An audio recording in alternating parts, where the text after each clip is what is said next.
What's going on, guys? Coach Joe here at the Lion's Den, and we are going to cover some top deadlifting tips that have helped take me from a 650 pound pull to a 725 pound pull over the last couple years. So let's get on into it.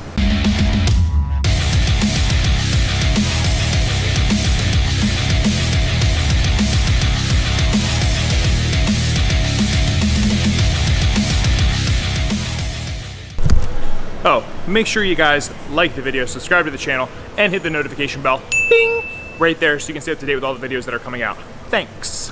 So my deadlift has come very far in so many ways, whether it was technique or programming and just little things that I've learned. So I'm gonna show you guys some videos from the past, what my deadlift looked like, and you can kind of see that it has changed drastically from the setup, how I pull the bar, and just ultimately how much weight I've been able to increase by changing a little bit of things over time.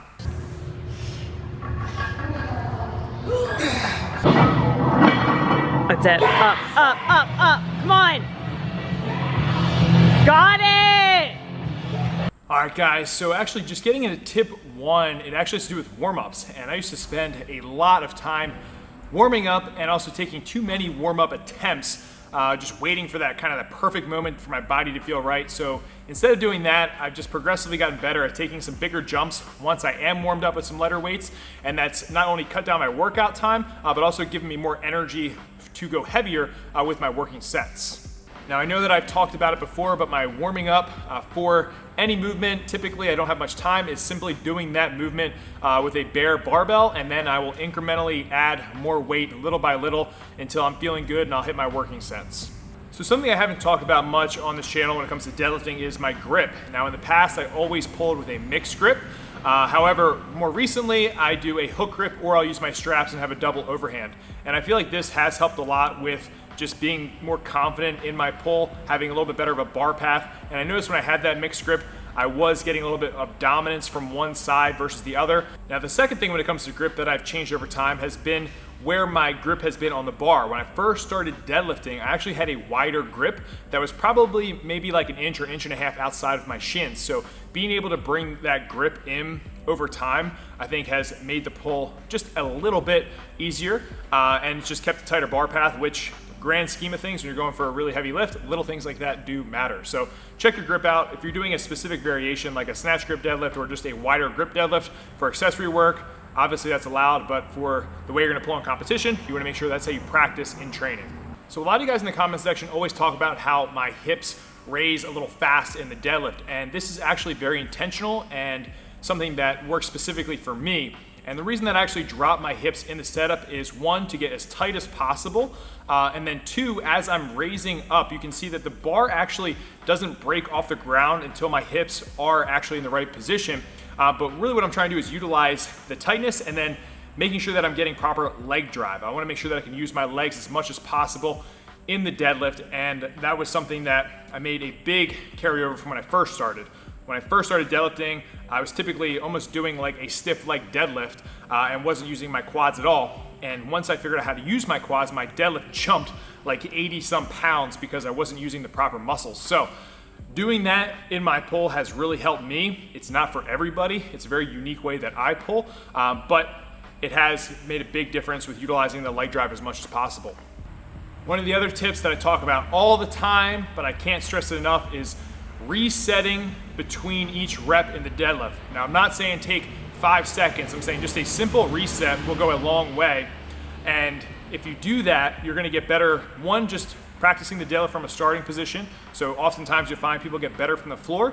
And then two, whenever you're pulling and you're doing touch and go, there's always gonna be that vibration and slam from the barbell hitting the ground, and that could shift your bar path just a little bit, which is gonna make it harder to perform the most efficient deadlift possible. So when you're resetting, you know you're in the right set position every single time, and it's gonna deliver a better bar path, and that's just something that's really made a huge difference in my programming. Now I know people will say, well, in strongman you have to do touch and go, and as I get closer to strongman, if I have a max rep event, I will start programming in touch and go deadlifts. But in the off season for myself and the athletes that I program, I'm always stressing just taking a second to get into that reset position before you pull, and most often than not, they find that they're getting better deadlifts and their technique is a little bit more on point. We need one more, man. We need like one more to call it like 5 deadlift tips. You can't say 4. Like, no one watches the 4 deadlift tips. Like, it's always like 1, 3, 5, or 10. So we need a 5th one. What's a 5th one? Think of a deadlift tip. So my last little tip I'll give you guys to think about for your deadlift is actually your head position. So there have been times when I was deadlifting where I was looking really far down at the ground, and then there have been times where I was looking up at the ceiling. So kind of what I'm getting at is the happy medium to both of those is just having a neutral gaze. So when you're deadlifting, try to keep that neutral gaze. Don't look too far down at the ground or up at the ceiling, or move your head during your deadlift, which I've seen people do that before. They start off at the ground, they're looking up at the ceiling, then looking to the side, looking to this side, and people are like, they don't know what's going on. So just try to keep that neutral head position, neutral spine, and that is all I got for today. So hopefully you guys enjoyed that video, and there are some deadlift tips. Like I said, my deadlift has really increased over time. It's been something that I've just been passionate about changing because I had a very poor deadlift and I didn't deadlift enough when I was a youngling. And if I give you guys any advice, especially in especially in the sport of strongman, you want to have a big deadlift. So I'm on the pursuit of trying to figure that out and teach you guys everything that I can. But if you haven't already, make sure that you guys go over and join the Iron Lines Facebook group. We are a very strong community, have everything to do with bodybuilding, strongman, powerlifting, all things strength sports. We have articles, we have technique tips that we put out weekly, just great people trying to help each other out. It would mean a lot to me if you guys went over to that group, joined the group. We get to see you and meet you as a lifter, which is super badass. You get lots of little perks and special bonuses that come along with that too, which you'll find out on the inside of the group. But join the group if you dare. And yeah, we got Alan Thrall coming October 19th and 20th for the Heavy Metal Barbecue. Life is good. And that's all I got, again. So, be a lean, mean, strength machine.